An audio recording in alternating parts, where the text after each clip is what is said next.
Well, welcome back to the Family Building Podcast. We're back here again with Alan and Alicia. We just spoke with them on the last podcast, recording about their two adoptions. Alicia coined that phrase, "Hey, give us the child that no one else wanted."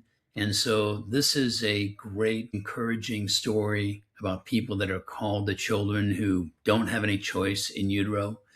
They didn't choose anything that is impacting them coming into this world. And so you've got these two loving people that are hearts wide open, arms wide open, and ready to serve these children. And I often put myself in those children's place and just think, what would my life be like if I didn't have Alan and Alicia? So welcome back, you guys, and let's jump right back into this, okay? Where we left off last time, Alicia, you were telling us about the second child. Do you want to go back into a little bit of the birth mom's pregnancy with him and then take us to after birth there, maybe in the hospital, and he's detoxing? Yeah, so birth mom was a polydrug user, meaning she was exposed to or using many different drugs. She actually, from what we understand, OD'd a couple times while she was pregnant. Which I think obviously impacted our son's development and probably oxygen to his brain during those episodes. And when we met her, she was in a methadone program. And so she, baby was having some issues with his heart rate while she was pregnant because the opioids were making his heart rate slow down. And so I remember there had to be a lot of monitoring, and I was taking her to a lot of appointments. And then when he was born a little bit early, and so he was in the NICU for 17 days.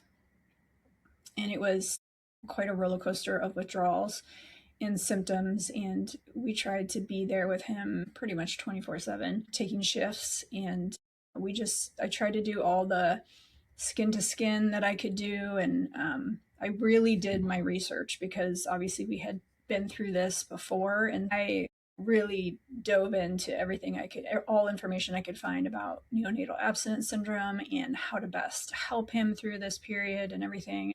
And then when we got to bring him home, it was challenging because he was very agitated, fussy, cried a lot, wouldn't sleep, and you didn't really want to be touched very much, and he didn't like to be swaddled, so that made it harder because with a normal baby you can swaddle them up and rock them and hold them and they'll calm down. For him, he wanted nothing to do with that.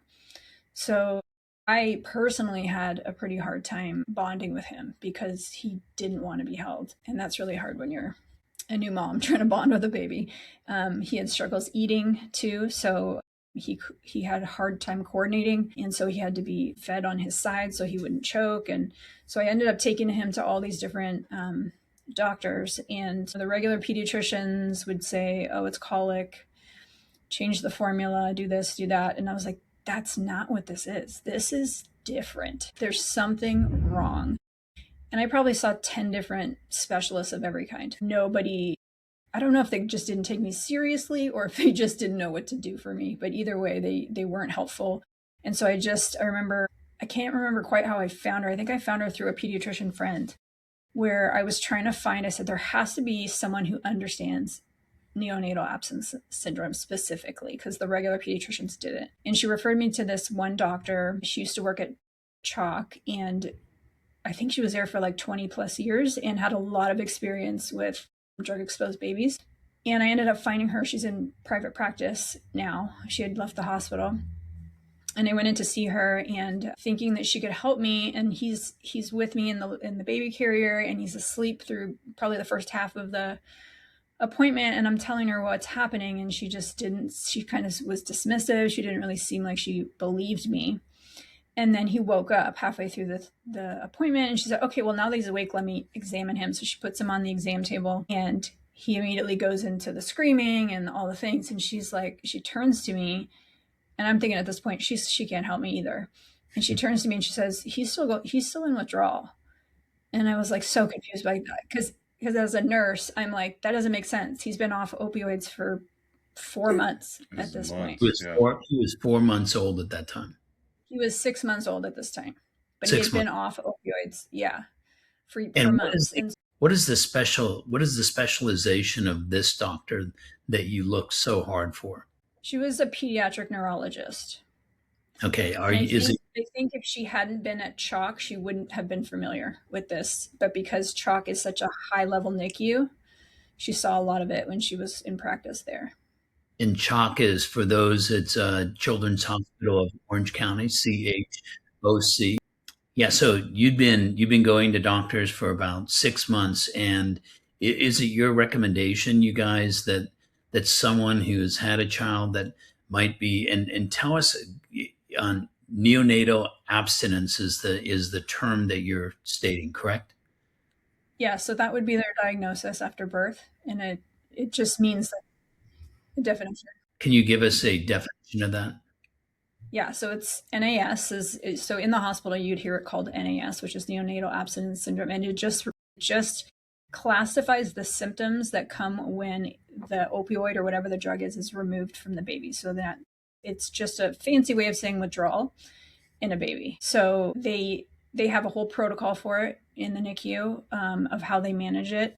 With the opioid crisis, it's extremely common, unfortunately, in the NICU. So she had experience with this, and she recognized withdrawal right away when no other doctor had noticed or thought anything of it.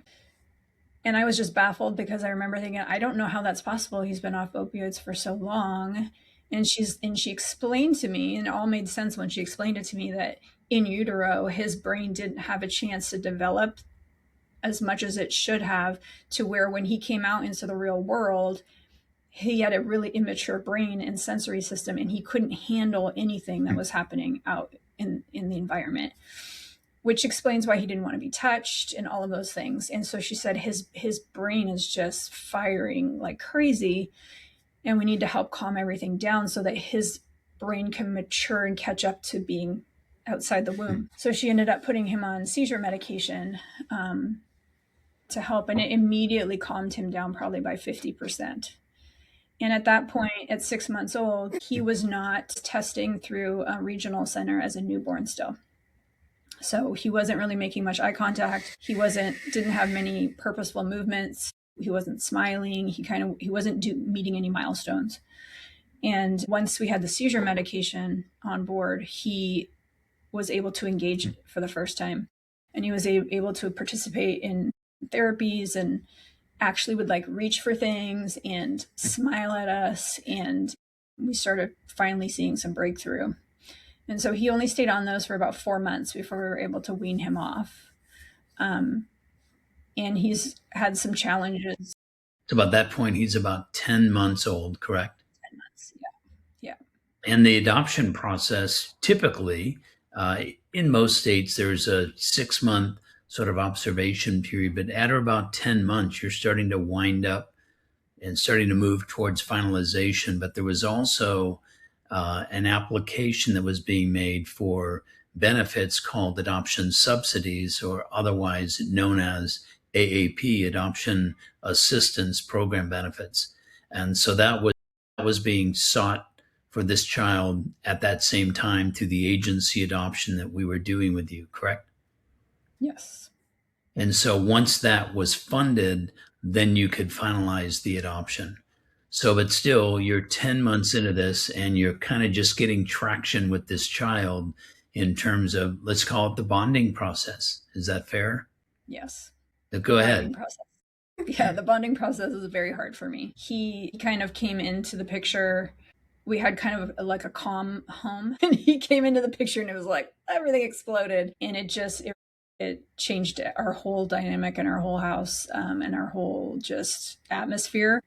And we weren't quite ready for that. And so it took incredible amount of prayer and seeking the Lord, and every spiritual discipline I could possibly muster, to find the strength to get through that season. It was very dark for me because I felt very alone. I didn't know anyone else who had walked through what I was walking through. I felt a lot of shame because I was having a hard time bonding with him.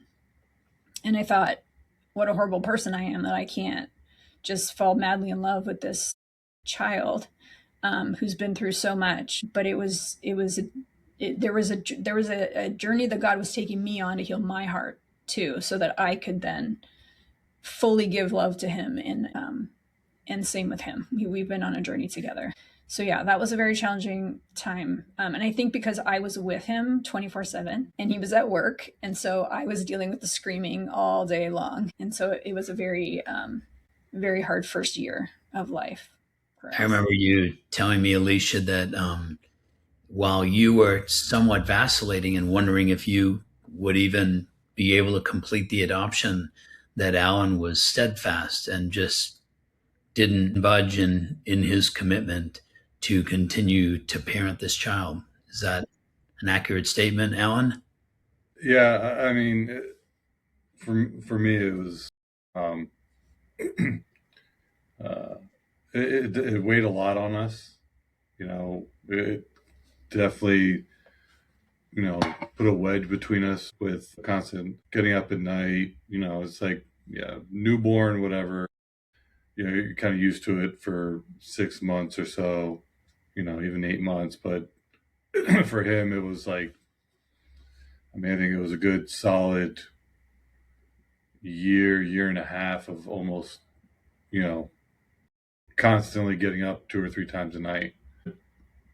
My bond with him, I really kind of didn't see him as a kid who has a problem. I just saw him as a kid that just needed to be held and just loved no matter what. I mean, as hard as it was feeling like he wanted to get away from me, and it just kind of made me draw closer to him. Hmm. Just thinking, well, if I continue to do this, he will know that he is loved no matter what. And making or having this discussion of, can we still go through with this or not, was more like, is it good for our family versus good for him? I'm so glad that we decided what was best for him and our family. He's still, he's 7 years old now, so it's great. Alicia, I mean, I hope that the audience, people that listen to this, can feel the pain that you went through, but also experience your perseverance and the support of Alan's perseverance in your life. You shared with me, and I don't know if how you can summarize how this second child and this challenge fundamentally changed you as a person. Can you try and put that into words?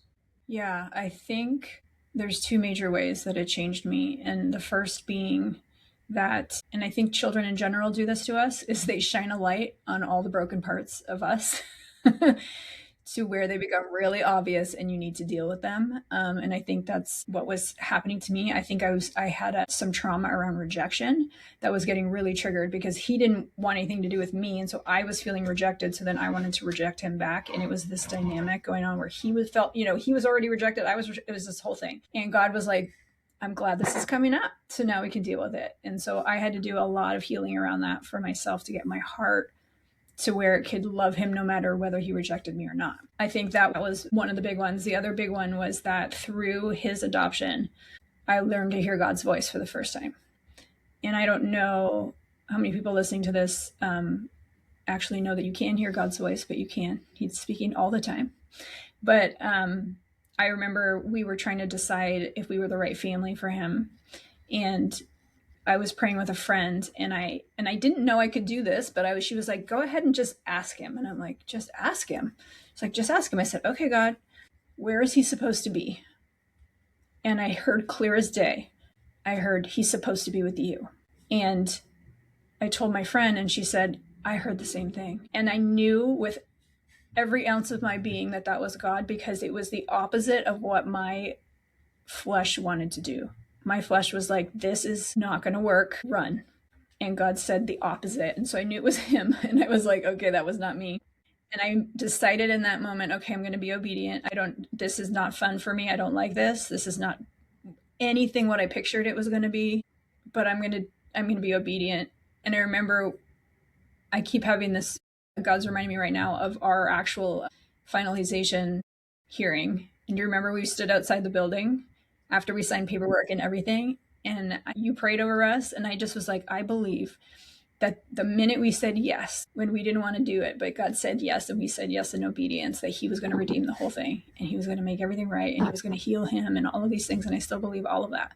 And that was the moment that changed my whole faith walk, because then I understood that God speaks and I can hear him. And I needed that. I needed that to be able to walk through the last 7 years of parenting him. And there became moments where I would be desperate to hear God, and I would cry out to him, and he would give me visions of the future and show me who Aiden's going to be and what he was going to do for the kingdom and his assignment and the impact that he was going to have. And it made so much sense to me, because I was like, that is why there's been an assignment against his life since the day he was conceived, because of what he's going to do for God one day. And so I needed to see the end goal so that I could be motivated to stay the course and to persevere. And so I just want to encourage anybody listening, if you haven't done that and you're struggling, ask God, show me who this child is going to be. Show me why they're with me and why they're in our family, because there's some assignment that you have to get them from where they are right now to that place that God wants them to be and what he created them for. And he needs you to do it. Well, that's amazing. And, I hope that your words are a lot more effective than my words or our words when we're onboarding and talking to adoptive parents. And it seems to always be about process and money. And yes, there is all of that. And there's fear that the birth parent would change their mind. And there, again, is all that. But what you've just described for us so beautifully, both of you, is what it does is in our own heart, what it does to change us, what adoption and these children do to change us. And I do think there's a special appreciation, because unlike becoming pregnant and having a child biologically, this is a choice, and you could have walked away from that choice. And the truth about adoption is that no one was compelling you or forcing you to finalize your adoption with either one of these boys. Now, that was a choice that you made. And it just seems to me, having been blessed with biological and an adopted child, I see the distinct difference. There's almost not a lot of choice with biology. That is, if you choose to have the child and bring the child into the world. But there is with adoption. And so there is a level of obedience that we hear through the pain of this and the struggle of this with you. That was not an easy choice. Take us to the present, to the current. How would you summarize both these boys' lives, and how are you guys doing as a family? Yeah, so our older son, as I shared, is neurotypical, totally normal. You would never know that he was drug exposed. Our second son was obviously had greater effects for multiple reasons, but he's been kind of developmentally delayed his whole life, but he's catching up.